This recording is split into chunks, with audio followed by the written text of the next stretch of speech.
పట్టుకోండి అంటూ పోలీసులకే సవాలు చేసిన ఐబొమ్మ నిర్వాహకుడు ఇమ్మడి రవిని అరెస్టు చేశారు. ఈ సందర్భంగా మీమర్స్ కు సిపి సజ్జనార్ గట్టి వార్నింగ్ ఇచ్చారు. పోలీసులతో మరోసారి ఇలాంటి వేషాలు వేయొద్దన్నారు. సోషల్ మీడియాలో ఇష్టం వచ్చినట్లు మీమ్స్ పెడితే చర్యలు తప్పదన్నారు. పైరసీతో సినీ రంగానికి చాలా నష్టం జరిగిందన్నారు. అలాగే సిపి సజ్జనార్ తో పలువురు సినీ ప్రముఖులు భేటీ అయ్యారు. ఐబొమ్మ అంశంపై చర్చించి వివరాలు వెల్లడించారు. పైరసీపై పోరాటం ఇక్కడితో ఆగిపోలేదని, దీనిపై నిరంతరం పోరాటం కొనసాగుతూనే ఉంటుందని టాలీవుడ్ ప్రముఖులు తెలిపారు. పెద్ద స్టేట్మెంట్ ఇచ్చారు. దమ్ముంటే పోలీసు వాళ్ళు పట్టుకోండి అని చెప్పి ఎక్కడ ఉన్నారు ఇప్పుడు అని ఎమ్మడే రవి? పోలీసులు ఏమంటే దమ్ముంటే పట్టుకోండి, నా దగ్గర 5 కోటి ప్రజల ఒక డాటా ఉంది. ఇప్పుడు మీరందరూ కూడా తెలుసు, పోలీస్ని ఛాలెంజ్ చేసి ప్రభుత్వం ఛాలెంజ్ చేస్తే ఏమవుతుందనేది తెలుసు. ఇప్పుడు ఎక్కడ ఉన్నారో మీకు కూడా తెలుసు. సో ఎవరు కూడా ఎంత అనుకోవద్దు. చట్టం law will take its own course of action.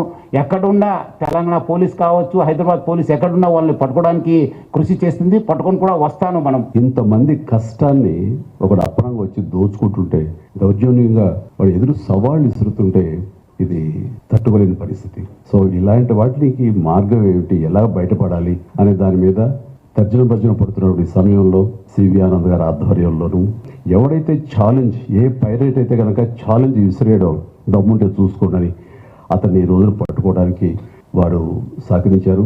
ఇలాంటి ఇల్లీగల్ పనులు చేసి అటు సొసైటీకి, ఇటు గవర్నమెంట్కి, ఇటు ఫిలిం ఇండస్ట్రీకి మీరు ఇలాంటి తప్పు పనులు చేసినప్పుడు డిపార్ట్మెంట్ మీరు ఎక్కడున్నా తీసుకొని వస్తుంది.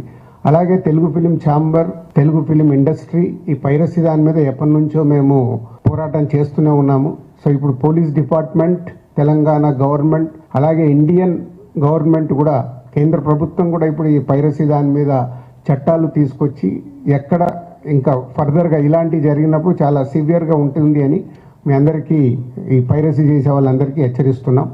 సినిమాలో సూపర్ హిట్ సీన్ లా ఉందండి. విలన్ ఛాలెంజ్ చేస్తే హీరోలు విత్ ఇన్ 2 months తీసుకెళ్లి కట్కటాల వెనకాల వేయడం అన్నది బస్మాసుర్ హస్తం లాగా తనే చేయబెట్టుకున్నాడు. Don't mess up with police, be careful, ఏం మాట్లాడతారు ఏం చేస్తారు అన్నది చాలా గట్టిగా చెప్పారు. ఒకటే చెప్పదలుచుకున్నా అండి, మనకి జీవితంలో దొరికే ఏ వస్తువు కానీ ఏ విషయం కానీ ఉచితంగా రాదు. దాని వెనకాల హిడెన్ కాస్ట్ ఉంటుంది. ఆ హిడెన్ కాస్ట్ చాలా భయంకరంగా, చాలా దారుణంగా చావు వరకు తీసుకెళ్లే వరకు ఉంటుంది. Please don't get affected. Everyone has a choice. ఒక 2 months బ్యాక్ ఇక్కడే, 2-3 months బ్యాక్ ఇక్కడే సివి ఆనంద్ గారిని కూడా కలిసాం. అప్పుడు స్టార్ట్ చేసింది ఇప్పుడు సజ్జనార్ గారు. Is continuing the fight for us, fight for the piracy.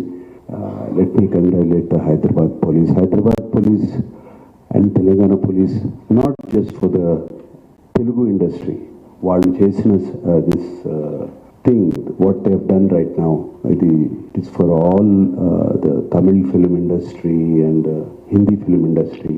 వాళ్ళందరూ కూడా సఫర్ అవుతున్నారు ఎప్పటి నుంచో. కేవలం ఒక 20 కోట్ల కోసం కాదు వీళ్ళు చేసేది. దీని వెనకాల చాలా పెద్ద